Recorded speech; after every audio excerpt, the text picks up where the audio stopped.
Hola, ¿qué tal amigos? ¿Cómo están? Muy buenas noches. Yo soy Ezra Chabot y esto es Dinero y Poder. Los resultados de las elecciones estatales del pasado domingo fueron sin duda sorpresivos, incluso para la propia dirigencia del Partido Acción Nacional, que se llevó la mayoría de las gubernaturas en disputa, 3 de ellas en alianza con el Partido de la Revolución Democrática, entidades estratégicas como Veracruz, Tamaulipas y Durango, en las que nunca habíamos tenido alternancia, hoy son parte ya de lo que sería el corredor, así le llaman, el corredor panista. El gran perdedor sin duda fue el Partido Revolucionario Institucional, cuya dirigencia estimaba que ganaría al menos 9 gubernaturas y que bueno, pues ahora a ver cómo le hace para justificar esto. Lo tratan de hacer, pero no de manera convincente. Anoche Cervera, Macario Esquetino, buenas noches. Vamos a entrar al detalle del análisis de estas elecciones, en donde pues como dicen los expertos, hay que hacerlo de manera multifactorial, o sea que hay un montón de cosas que hay que meterle adentro para poder entender. Hay quien dice esto es un problema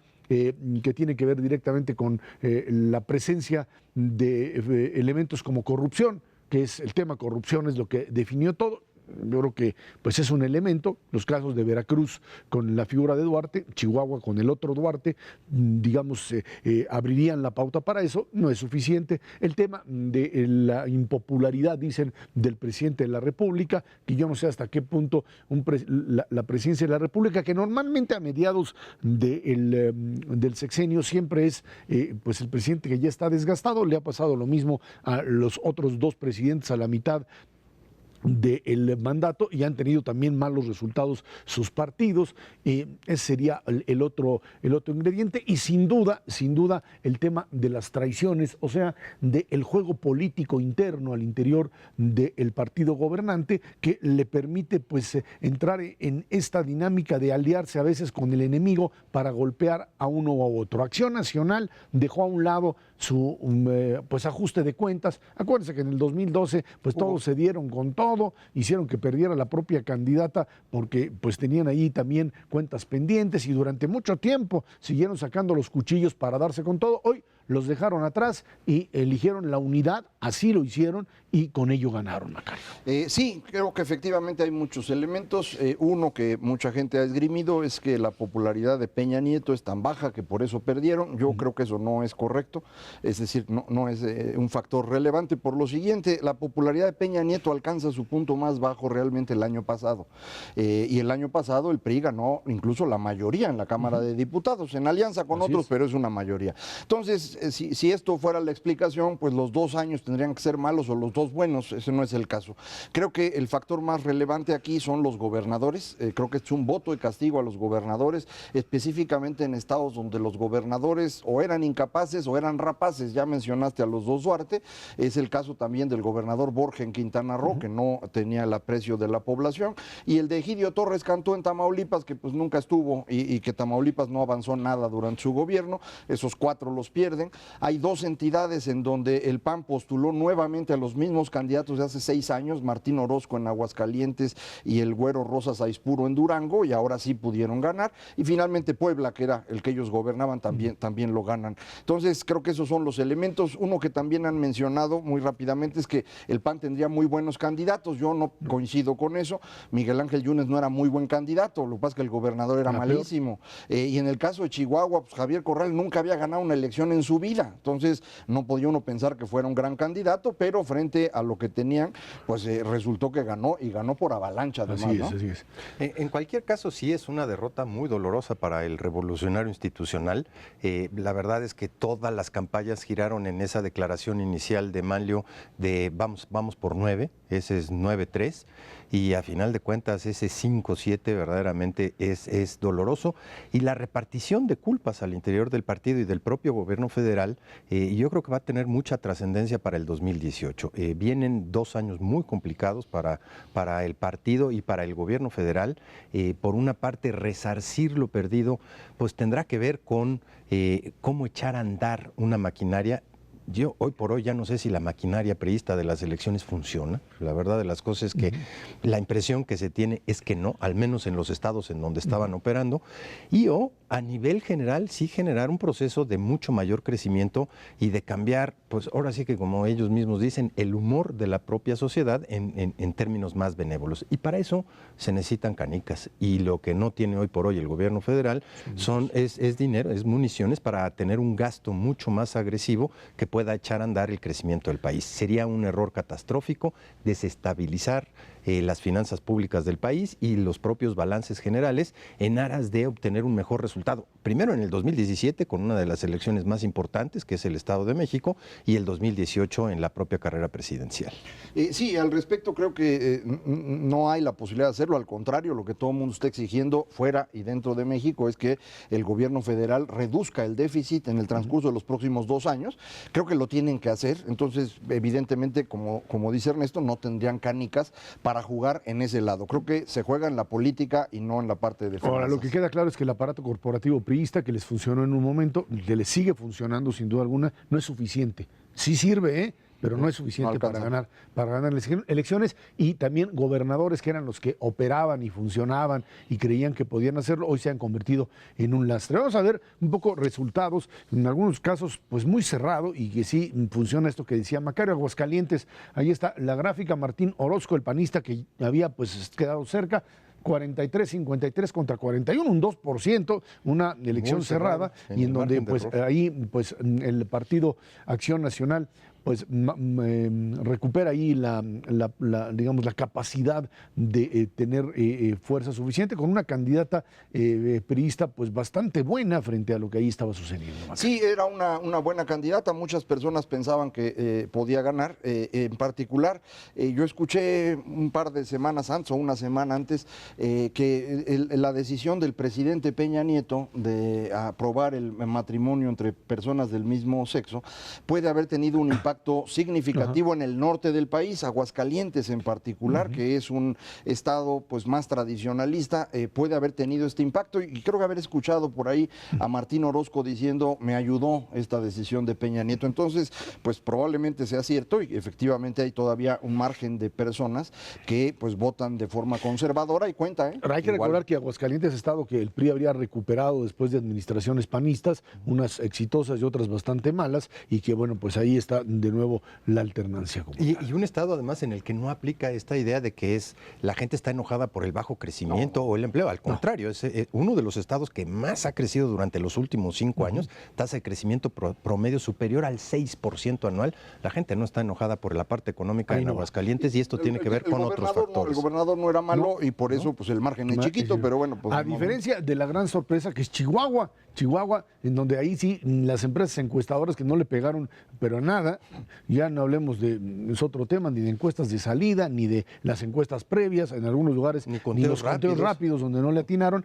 Pues allá en Chihuahua, Javier Corral, que no había ganado nada, más que puras plurinominales, y ahí estaba, pues fue el hombre que supo ahora sí que cooptar lo que muchos llaman el mal humor social, y con ese carácter que tiene Corral, pues fue capaz de ganarle pues por casi 8 puntos, 39-51 contra 31-18, en algo que pues sí fue una sorpresa. No se la creían en Los Pinos, no se la creían en el PRI, y muchos, hay que recordar que finalmente ya estamos hablando de un Javier Corral que fue prácticamente en una candidatura única. El PRD se equivocó allí otra vez, que no acompañándolo, aunque bueno, ahí los Galileos, la gente de Guadalupe Acosta y Bernardo Belanzana decían hay que ir con él, un candidato independiente, José Luis Barraza, que pues a lo mejor le ayudó para quitarle votos. Porque fueron casi 20 puntos los que sacó el Chacho, y esos creo que le costaron al PRI. Era un mal candidato el del PRI, y el gobernador indudablemente tampoco era querido, ¿no? Un elemento importante en Chihuahua es Ciudad Juárez, una presidencia municipal ganada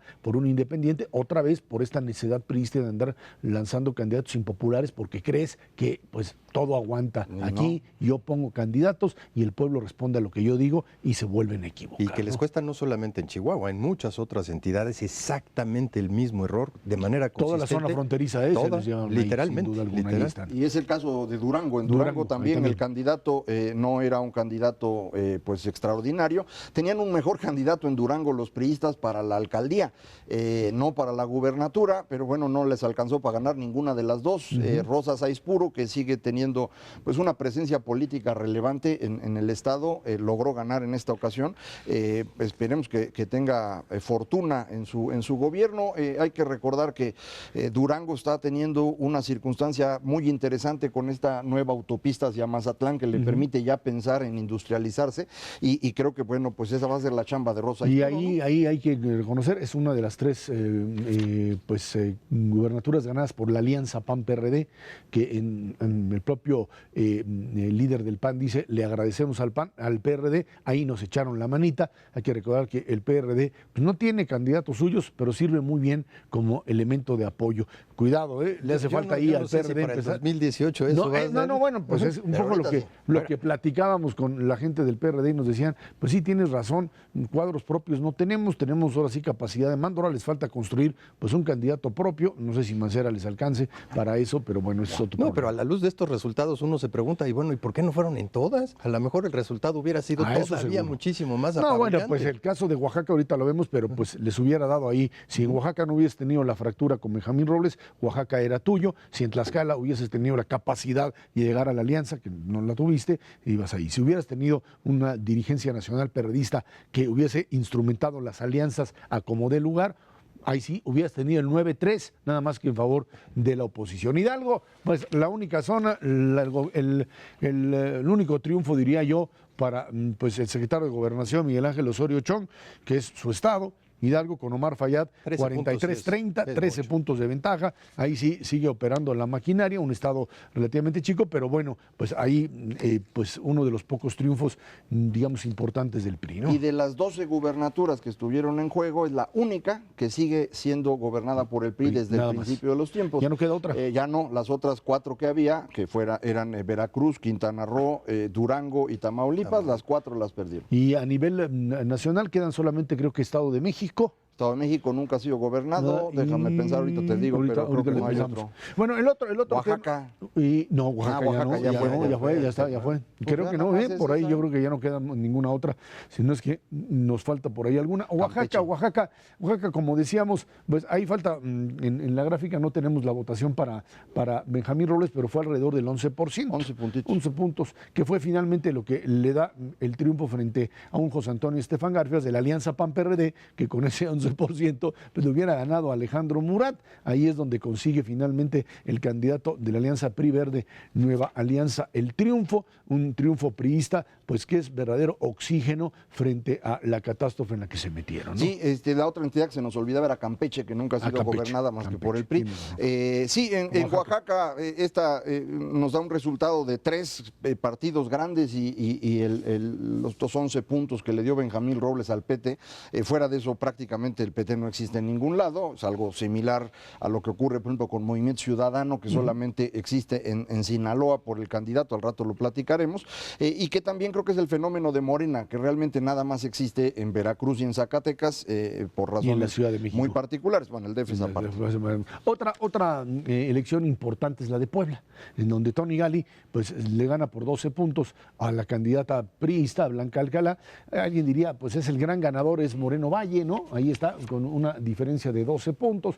Es la segunda mayor diferencia de todas las estatales. Sin duda, un triunfo importante para Puebla. Yo creo que estaría muy feliz Moreno Valle, nada más que cuando de repente se dio cuenta que había ganado y que estaba muy bien, de repente le dice, sí, nada más que el partido Acción Nacional, pues resultó que ganó no solamente en Puebla, sino en otras 6 entidades, y haber dicho, no puede ser, porque ahí Ricardo Anaya aparece pues como una figura que puede competir no solamente para, digamos, reelegirse dentro del PAN, sino como una figura para la presidencial. Él dice que no, que agradece, por supuesto, las deferencias que se le hacen, pero bueno, ahí está una figura con una enorme fuerza, y ahí están ya 3 candidatos muy claros para la presidencia del 18 de Acción Nacional: Ricardo Anaya, aunque diga que no, por supuesto la figura de Margarita Zavala, y Rafael Moreno Valle, la caballada fuerte en Acción Nacional después de Puebla, ¿no? Sí, en el caso de Puebla es interesante que no hubo un gran festejo en redes sociales. Uno de los estados que más se peleó en redes sociales era Puebla,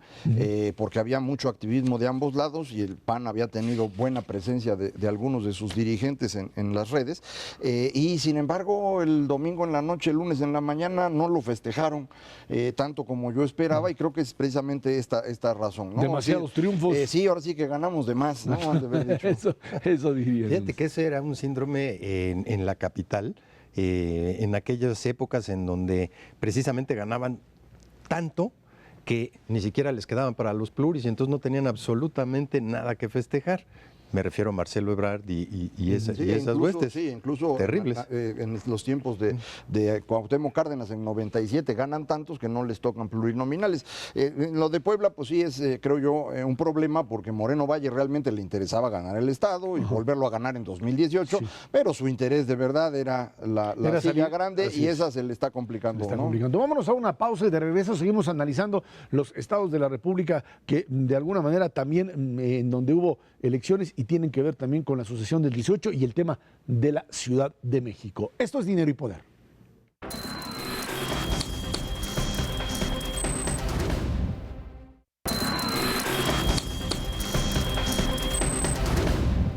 Bueno, pues continuamos con el análisis de los resultados de las elecciones del pasado domingo 5 de junio y uno de los temas interesantes es otra vez que está relacionado con la elección o selección más bien de candidatos. El Partido Revolucionario Institucional, dicen, se equivocó en elegir algunos candidatos. Yo creo que el caso más significativo en donde volvieron a repetir el error de una y otra vez que habían dicho ya no lo volveremos a cometer, que es el andar aceptando candidatos impuestos por un gobernador a pesar de que pueden perder, es Quintana Roo, y en donde el gobernador Borge dijo, no, Carlos Joaquín aquí no pasa, no es parte de la familia revolucionaria quintanarroense, y bueno, pues Carlos Joaquín dijo, yo sé que estoy fuera de la jugada, yo sé que no soy parte del círculo selecto, digamos, de la clase política priista quintanarroense, yo ni entro en la selección, con su permiso, yo me voy, PAN, PRD están dispuestos a cobijarme, y eso fue suficiente para romper la hegemonía priista. Y ahí está un resultado que tampoco ni encuestas ni nadie se lo creía, 10 puntos de ventaja,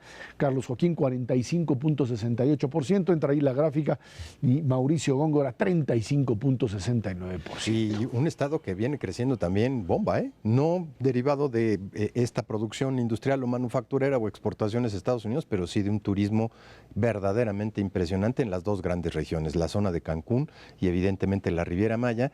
10 puntos de ventaja, pues tiene que ver precisamente con un estado enojado con el gobernador anterior y con otro candidato totalmente impopular que creo que sí. En realidad Góngora no era el candidato de Borge quería poner a Chanito. Era lo mismo. Diputado. Sí, digamos que para no darle por completo el triunfo le pusieron a Góngora en lugar del que él quería, ninguno de los dos le hubiera ganado a Joaquín. Hay que recordar que Carlos Joaquín pues es de una familia de ahí, tiene tradición política en la región, y a pesar de que es un estado que está creciendo rápido, tiene la misma estructura, digamos, política que tienen varios estados de por ahí del sur, Guerrero, Oaxaca, Chiapas, incluso Campeche y Quintana Roo. Son estados muy controlados por familias durante décadas, y esto es lo que pues ha dificultado una mayor democratización de la región. Ahora, en esto vuelvo otra vez a plantearle al PRI, claro, que pues deje de hacerle caso directamente a gobernadores, tanto en esto o incluso en la negociación frente a candidatos que tienen que estar siendo identificados. Esto como algo que uno pensaría que a Manlio no se le debería haber pasado y se le pasó. Otro estado importante en donde el PRI ahí hizo la tarea y la hizo bien fue Sinaloa, porque recuperó al gobernador en turno. Tenía un gobernador que había sido PAN-PRD, que había sido pues aliancista, ¿sí? En la figura de Maloba, de Mario López Valdés, y quien, bueno, pues decidió que después de años de gobierno era momento de regresar al redil, o sea, a la figura del PRI, y bueno, pues con Quirino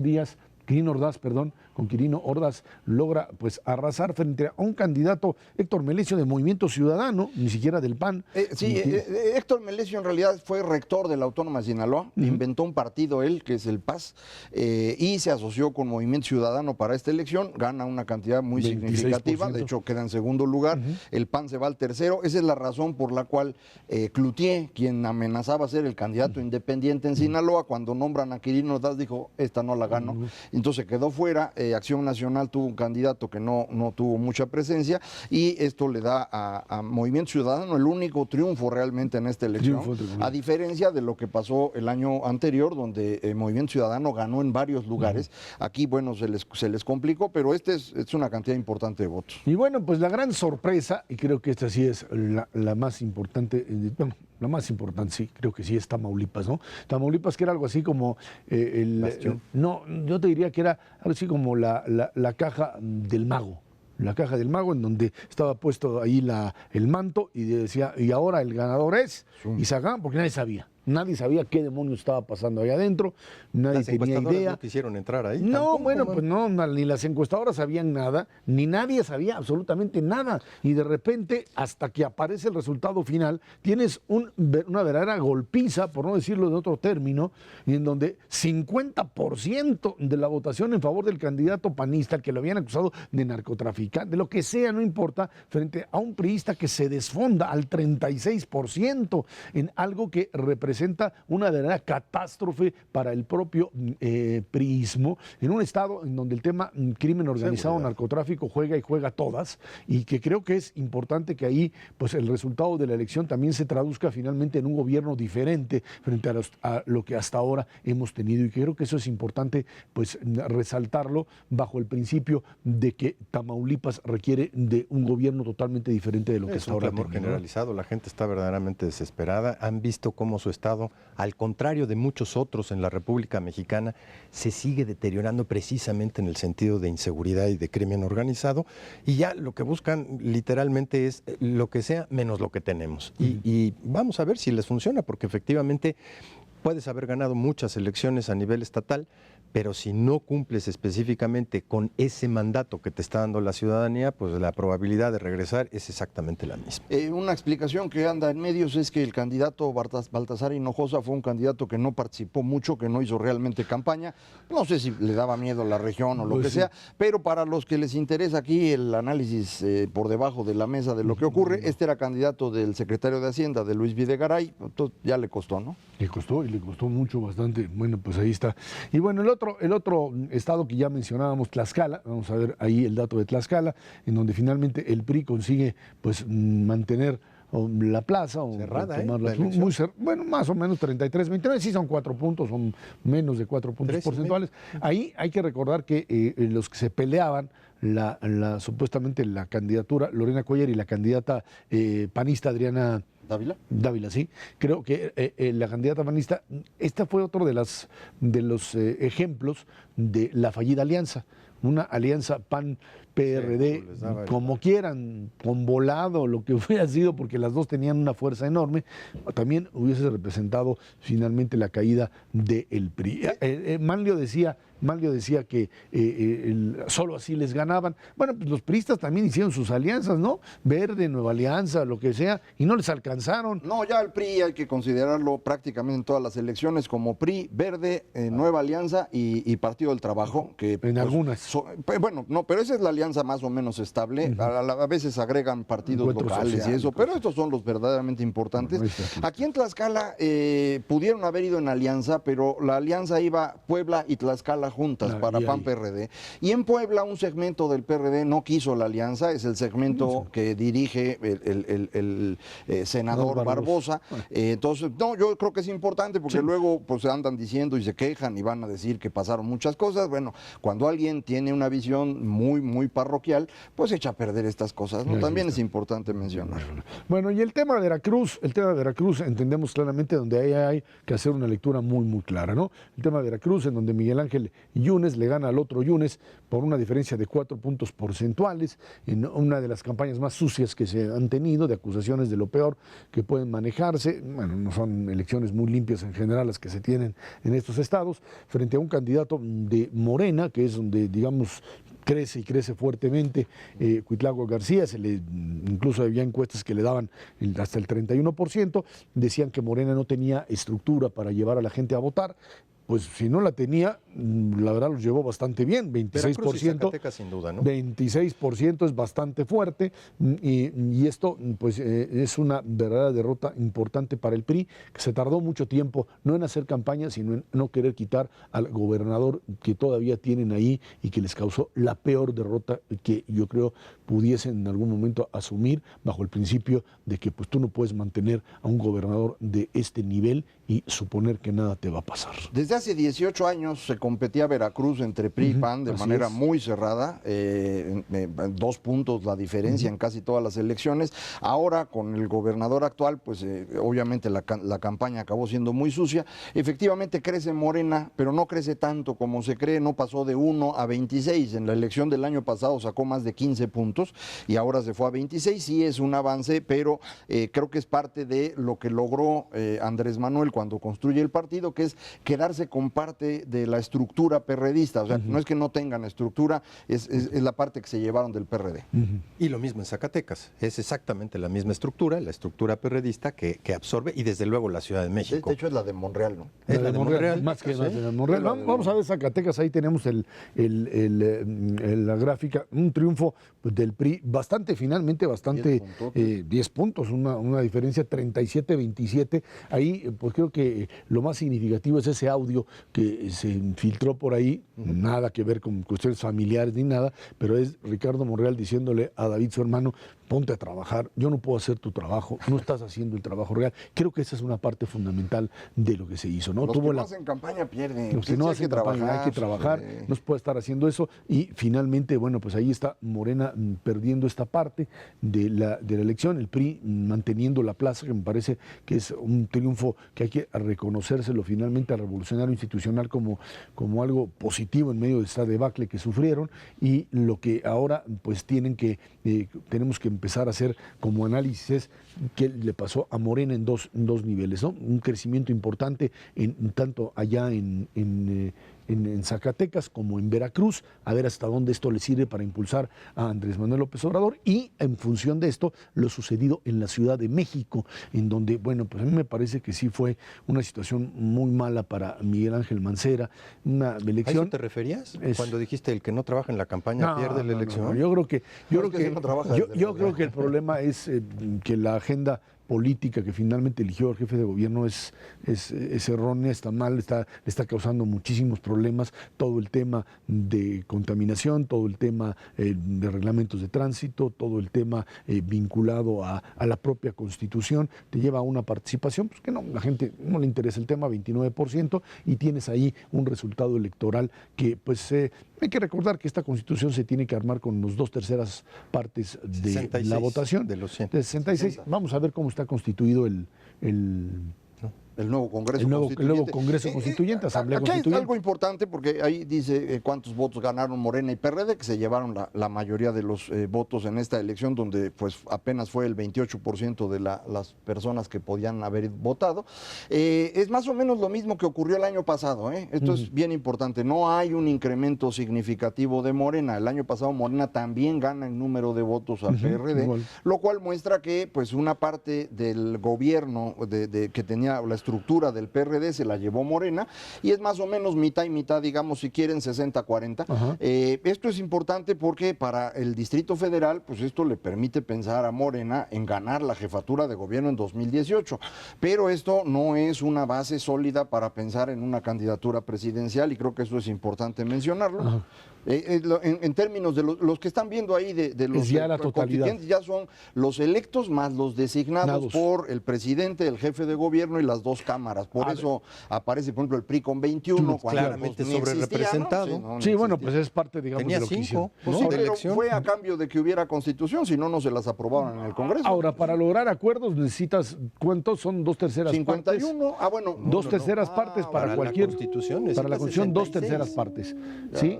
O sea, necesitas pues prácticamente PAN PRI, PRD, ¿no? Sí. PAN, PRI, PRD te da. Aquí la clave para Morena es la misma que ocurrió cuando López Obrador pierde en 2006.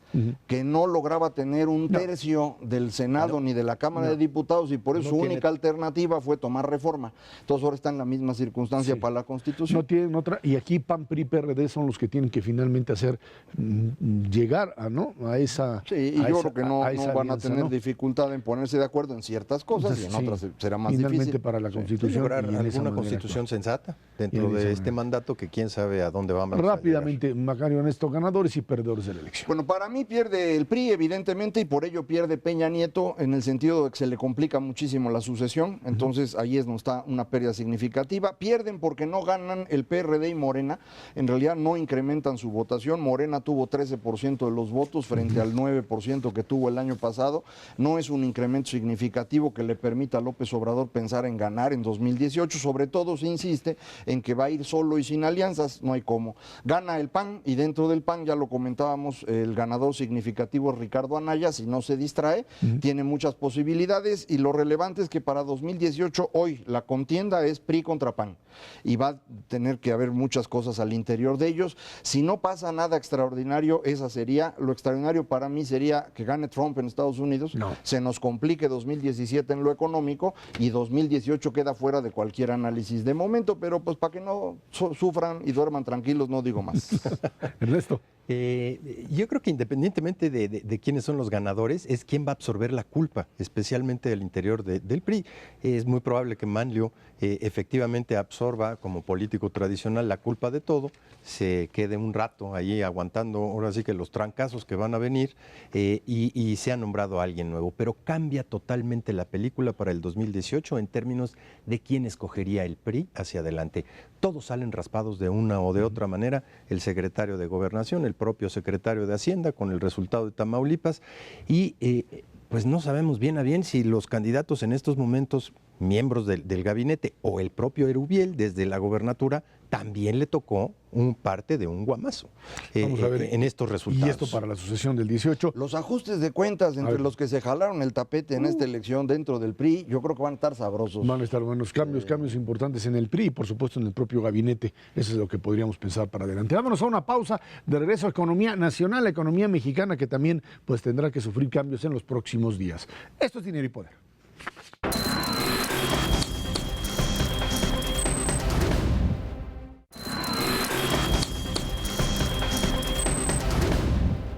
Bueno, pues la economía mundial amenaza el entorno mexicano. El Producto Interno Bruto de la zona euro reporta un crecimiento de 0.6% en el primer trimestre, 1.7% a tasa anual. En tanto, la economía de la Unión Europea crece 1.8% en el primer trimestre del año comparado con el mismo periodo 2015 y 0.5% respecto al trimestre inmediato anterior. En China las cosas tampoco pintan bien. Allá la estabilización de la economía está amenazada. Su deuda se ha convertido, ya lo hemos dicho muchas veces, en una bomba de tiempo, debido a que está pues ya endeudada al 250% del PIB. Ya no decimos eso. Alguien decía, pues un poco deberían de entrar Venezuela y China en una dinámica, digamos, de intercambio de información, al menos por los niveles en los que se encuentra. Claro, China tiene muchísimas reservas y capacidad todavía para ajustarse, pero lo cierto es que la economía mexicana, pues que sigue creciendo, ahora se dice ya estará creciendo a 2.5%, que muchos siguen manejándola como una tasa muy pequeña. El Partido Acción Nacional ha estado insistiendo una y otra vez en que la tasa de crecimiento durante la administración priista ha sido mucho menor que en la administración panista anterior, y no es cierto, ¿verdad? No, bueno, si calcula uno el crecimiento en la primera mitad del sexenio, en todos los sexenios anteriores ha sido más baja que al actual. No ha sido peor que los otros. En realidad México desde el sexenio del Cedillo tiene la primera mitad mala y la segunda mitad buena.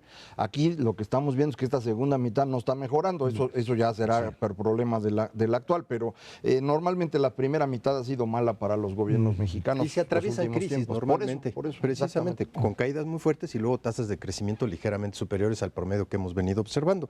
La verdad es que si uno ve estos motores de crecimiento de la economía mexicana, en muy buena parte han sido afectados por cuestiones externas. Las exportaciones, la producción industrial, la manufacturera específicamente, no han tenido un muy buen comportamiento durante el año pasado, 2015, y lo que va de 2016.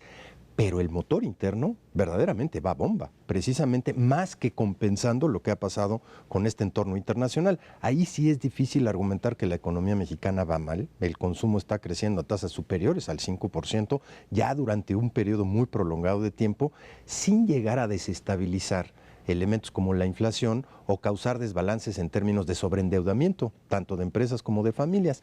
Algo sí está creciendo en el país, especialmente en la parte interna, y en promedio sí hay un mejor resultado en los primeros 3 años y medio de esta administración que los primeros 3 años y medio. Coincido con Macario, faltan los últimos 2 años y medio, que el entorno internacional, y aquí es en donde entramos en materia, no es muy halagüeño. No solamente por la parte de no crecimiento de Europa a los ritmos que uno se espera, desde luego la desaceleración de China, pero Estados Unidos tampoco está creciendo a tasas realmente muy importantes. Su dinámica de crecimiento es baja, positiva en promedio, pero abajito del 2% a lo que hemos visto hasta ahorita, pero con los estados que realmente comerciamos, que es Texas, traen una tasa de crecimiento negativa. Ahí va una tercera parte de nuestras exportaciones, 100,000 millones de dólares, y simplemente ellos están sufriendo y nosotros estamos sufriendo junto con ellos.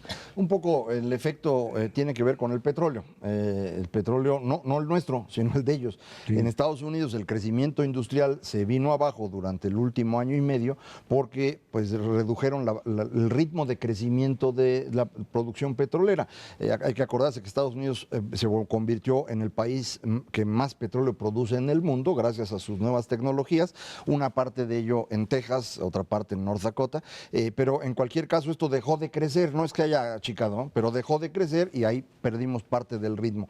A mí quien me preocupa realmente es China. El asunto de China es bastante peor de lo que todo mundo comenta y creo que esto pues deberíamos atenderlo con un poquito más de cuidado. Parte del problema es que lo de China es como lo de las elecciones aquí, ¿no? Que las encuestas no le atinaron porque pues, no pudieron medir bien. Con China tenemos el mismo problema, las mediciones no son correctas, ellos inventan las cifras que quieren, nadie les va a decir que están equivocados, pero cuando uno ve cómo se están comportando algunos elementos que son indicadores del crecimiento económico, el asunto es grave. Por ejemplo, en petróleo tuvieron una caída de consumo de petróleo y en gas natural el crecimiento del gas natural fue 0.4%. Esto lo que significa es que China está consumiendo menos energía de la que consumía el año anterior. Esto es un problema porque China es una economía muy dependiente del consumo de energía, es muy ineficiente. Entonces esto significaría que el crecimiento de la economía china debe estar entre 0 y 2%. No estamos hablando de 6, 5, 4, no, entre 0 y 2. El problema que implica es que el gobierno chino se le está complicando mucho la operación, no puede limpiar esta deuda de 250% del PIB a la que te referías porque sistema financiero, empresas estatales y gobiernos locales, que son los de la deuda, todos son parte del gobierno central.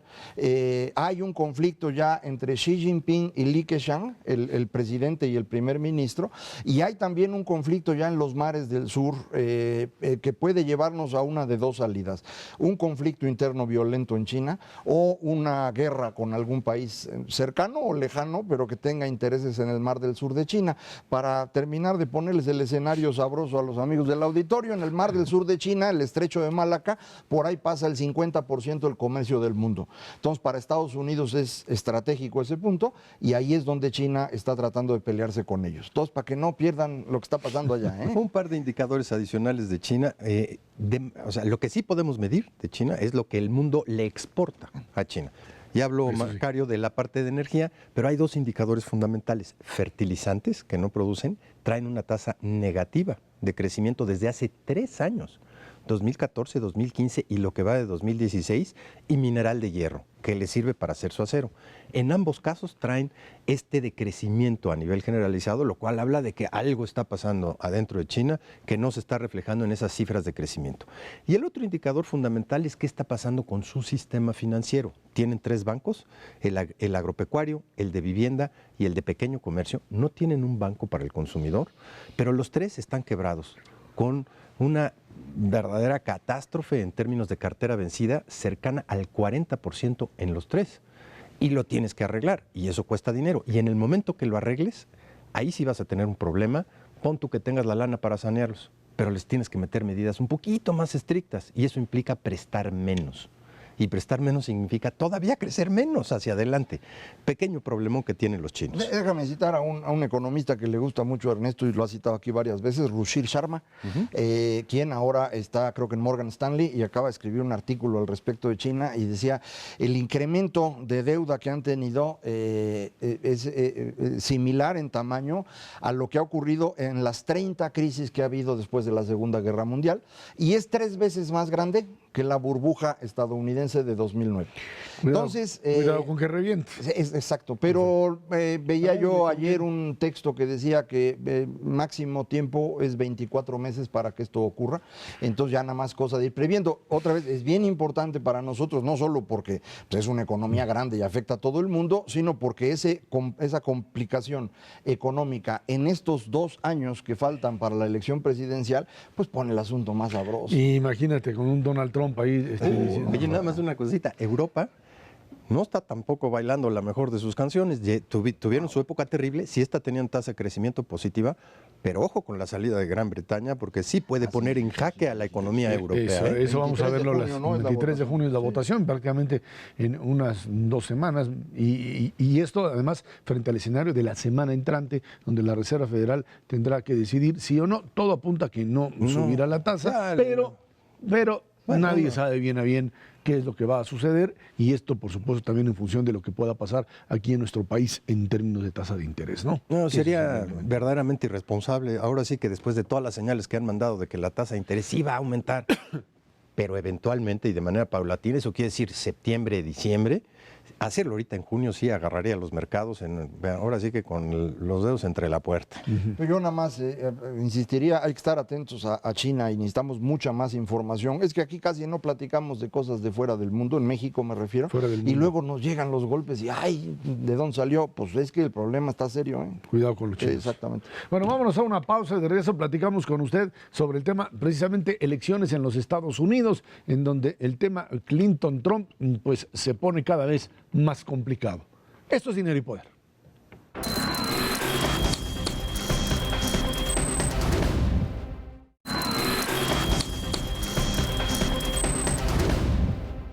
En California, Nueva Jersey, Dakota del Norte, Dakota del Sur y Nuevo México eligieron a Hillary Clinton ahí como su favorita para la nominación presidencial demócrata en el último supermartes con miras a la convención de julio. Con este triunfo, Clinton suma ya 2.777 delegados frente a los 1.875 del senador por Vermont, por Bernie Sanders, que sigue peleando. Del lado republicano, por supuesto, hay uno solo, se llama el señor Donald Trump, que sigue dando lata en los distintos estados y sigue pensando que pues él tiene que establecer lo que sería un nuevo modelo de superpotencia. El señor Trump, pues el mismo día de este supermartes, lo ponen a hacer algo totalmente diferente de lo que sabe hacer. El señor Trump, por supuesto, tiene un problema de incontinencia verbal, o sea, no puede parar de hablar y de decir tonterías y de meter en problema a los sectores conservadores. Frente a esta demanda que tiene la Universidad Trump por andar dando papelitos sin ningún tipo de sustento, pues tiene demandas, como sucede comúnmente con este tipo de negocios de universidades patito como la suya. Y bueno, pues las demandas que tiene le fueron asignadas pues, a un juez, Gonzalo Cuellar, el señor Cuellar, y Gonzalo Curiel. Gonzalo Curiel, que es un juez nacido en Indiana, por supuesto de ascendencia mexicana. Y a este hombre que oye cualquier cosa que le suene a latino, en vez de callarse y dejarlo pasar, ¿sí? Entonces lo que hace el señor Trump es empezar a decir que el señor no puede ser pues objetivo por el origen. La teoría del complot. El origen, e incluso le dicen, oye, pero ¿y si fuera musulmán? Pues igual. No puede ser. Y entonces luego empiezan a inventar que no, que porque el señor juez pertenece a una asociación ligada a los grupos latinos, en algo que pues, es muy común en Estados Unidos como parte, digamos, de la pertenencia que cada uno tiene. No hay nadie puramente neutral, objetivo, pero hay un sistema que ha funcionado en lo que es, digamos, el sistema legal. Además, este señor Curiel lo que ha hecho es reconocido como ser parte del sistema que juzgó a los hermanos Arellano Félix de este lado de la frontera. Bueno, ya esto llevó al límite que aquellos que pues ni modo se habían mordido la lengua y habían dicho, el señor Paul Ryan dicho, pues ni modo, está bien, lo apoyamos, pues ganó, ni modo, lo apoyamos, se paran y dicen, no, un momentito. Este tipo de aseveraciones son totalmente racistas, no podemos apoyarlo. Y entonces ya lo ponen a leer un teleprompter, el señor diciendo ya con teleprompter.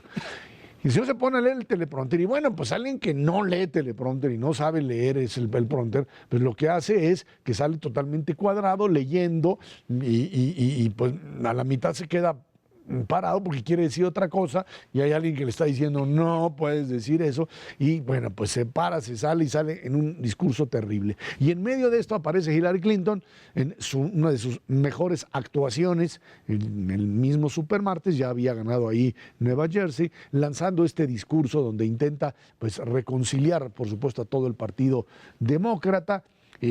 Ya con una victoria impresionante en los distintos estados, California, y bueno, pues el señor Sanders que le dice, no, yo aquí le sigo, yo soy el candidato fuerte. Hay quien me decía, pues que quiere ser candidato a la vicepresidencia, lo que para mí sería una situación totalmente, pues, catastrófica para la candidatura de la señora Clinton, porque lo alejaría de todo un segmento de votantes, digamos, moderados. Pero bueno, lo cierto es que también ahí tienen un problema muy, muy serio en el lado demócrata porque los seguidores de Sanders no ven, aunque me dicen que hay encuestas que le dan de entre el 75 y el 90% de seguidores de Sanders que votarían, de Bernie Sanders que votarían por la señora Clinton, no se ve en este momento que haya una aceptación de esto y en ese marco nos estamos moviendo. Sí, no parece que esta sustitución sea inmediata. Hay una gran cantidad de votantes por el señor Bernie Sanders que no aceptan a Hillary Clinton porque pues ellos argumentan que se trata de una forma demócrata que no responde a los tiempos modernos. Hay que acordarse que detrás de Bernie Sanders viene una gran cantidad de grupos de jóvenes, muchos de ellos socialistas, que al modelo europeo, siendo ¿no? jóvenes, pues no entienden nada de lo que fue el socialismo, ni se acuerdan de lo que ocurrió antes de 1991, y pues pueden decir cualquier barbaridad, y para ellos pues lo de Clinton no es atractivo. Acerca del tema del juez Gonzalo Curiel, hay que recordar que este juez también es miembro de la fraternidad negra más importante de Estados Unidos. ¿Él no es negro? No, él es latino, pero él creció en Chicago. Y creció en un barrio de negros, se acostumbró a tener una relación muy buena con ellos, y cuando entró a la universidad entró con esta fraternidad, y esto ha significado que la población negra en Estados Unidos se enojó pues probablemente más que los latinos por la acusación. Entonces Trump no solamente está peleando con mexicanos, está peleando con todo el mundo, y ojalá si siga para que pierda, porque si gana se nos va a complicar a todos, ¿no? O sea, no es solamente un problema de México, es un problema del mundo entero. Uno no puede tener a una persona desequilibrado como es el señor, pues teniendo el control de los aparatos nucleares, más eso es preocupante. No, si llevas al extremo esta idea de Trump de vetar a todo aquel que pues tenga que ver con todas las barbaridades que ha dicho con su campaña, tendrías que vetar a todas las jueces mujeres, a todos los de color raza negra, a todos los latinos, a todos los de origen chino y desde luego a todos los musulmanes. Quedarían solo blancos anglosajones protestantes. Creo que son, ¿no?, como el 6% de los jueces en Estados Unidos, o sea, es verdaderamente terrible, hablando de sesgos. No, es una verdadera locura. Ahora, a final de cuentas, ya es el candidato oficial de los republicanos. Falta evidentemente el Congreso, pero la convención, pero sin duda alguna él va a ser. Y sigue imperando esta suerte de desconfianza del propio sistema estadounidense en torno a hasta dónde puede llegar y lo que pueden hacer los electores, a final de cuentas, en un noviembre que, bueno, se ve cada vez más como pues una fecha en donde puede causar más daño a los mercados financieros internacionales que la propia decisión de la Reserva Federal de Estados Unidos de subir o no las tasas de interés. En Europa están verdaderamente preocupados, en Asia y en América Latina estamos muy enojados con este proceso y con todas las barbaridades que ha vociferado Donald Trump, y preocupa mucho efectivamente esta negativa de Bernie Sanders de no apoyar amplia y decididamente a Hillary Clinton para hacer un frente ahora sí común. Ahora, el tema creo que ahora, más allá de todavía la situación que se vive en el Partido Demócrata, donde el día de hoy estará o estuvo ya el propio Bernie Sanders con el presidente Obama, quien seguramente lo sentó y le dijo, a ver, compañero, ya es momento de que empecemos. Una cosa es negociar posiciones, negociar agenda con la señora Clinton, y otra cosa es estar ahí. Obama además está pero listo, porque ya se le convirtió el tema Trump también en una obsesión, no solamente en términos políticos, sino personales, y Obama le sabe muy bien al asunto. El señor Trump dice que el próximo lunes estará pegándole a los Clinton en el tema de la fundación, de los correos de la señora Clinton, etcétera, y los demócratas están dispuestos a jugar en esto. Pero bueno, yo creo que el punto además importante es la designación o la selección de vicepresidente, de candidato de fórmula. ¿A quién escoges? Trump también tiene un problema ahí, porque el que lo acompañe tendrá que ser alguien que le esté jalando, ahora sí que el saco atrás, diciéndole, no, por ahí no puede seguir diciendo esto. Y tiene que ser muy buen actor, porque no puede hacerle cada vez que... Como la esposa del gobernador Christie, que tuvo que hacer esto, ¿no? Pero aquí hay un problema bien serio. La razón por la cual Donald Trump ha obtenido la cantidad de votos que ha obtenido es porque él es una persona de medios de comunicación. Eso es realmente lo que aprendió a hacer durante toda su vida como vendedor y finalmente en esto reality show que tuvo. Y él lo que está haciendo es a cada grupo con el que se reúne decirle exactamente lo que quiere oír. Y esto es lo que lo hace muy inconsistente. Si tú quieres a partir de eso tener un candidato consistente con propuestas más o menos claras, que es lo que decías, un vicepresidente que lo encamine, se te derrumba. Entonces, la única forma de que el señor pudiera seguir ganando es que siga hablando con los grupos de esta manera. Eso lo pudo hacer durante la precampaña, digamos, o las primarias, porque los medios de comunicación no quisieron atacarlo porque significaba muchísimo dinero para ellos. Es decir, si llevaban a Trump, la gente los veía, el rating vale oro, y entonces hicieron lo que quisieron con eso, y ahora están en el problema de que pues crearon un monstruo que van a tener que destruir ellos mismos. Si los medios de comunicación realmente empiezan a poner los distintos discursos de Trump juntos, no hay más que hacer, no ni pensar. Y eso es lo que creo que puede destruirlo, creo que es lo que veremos, y ahí no hay vicepresidente que sirva. Vamos a ver hasta dónde son hoy capaces más que de nunca, llegar. en esta elección de noviembre, cuentan las minorías, y de manera muy importante en los Estados Unidos. La suma de esas minorías asiáticas, latinas, de raza de color negro, híjole, van a jugar un papel trascendente. Y lo que llaman esta coalición Obama, que lo llevó finalmente a la presidencia, y sectores republicanos importantes que definitivamente no están dispuestos a apoyar a un candidato. Sí, el único problema que tenemos es que Hillary es la peor candidata que ha tenido Estados Unidos si no contamos a Trump. Entonces, pues ahora sí que va a estar como los estados aquí en México. ¿Por cuál vota, hermano? Ernesto Olvera Macáez, que tiene muchísimas gracias. Gracias a usted que nos ve y nos escucha aquí en Canal 11 todos los jueves a las 10 de la noche. Dinero y Poder. Estamos en la radio Noticias MBS en el 102.5 del FM de lunes a viernes de 5 a 7 de la noche. Por nuestra parte, muchas gracias y muy buenas noches.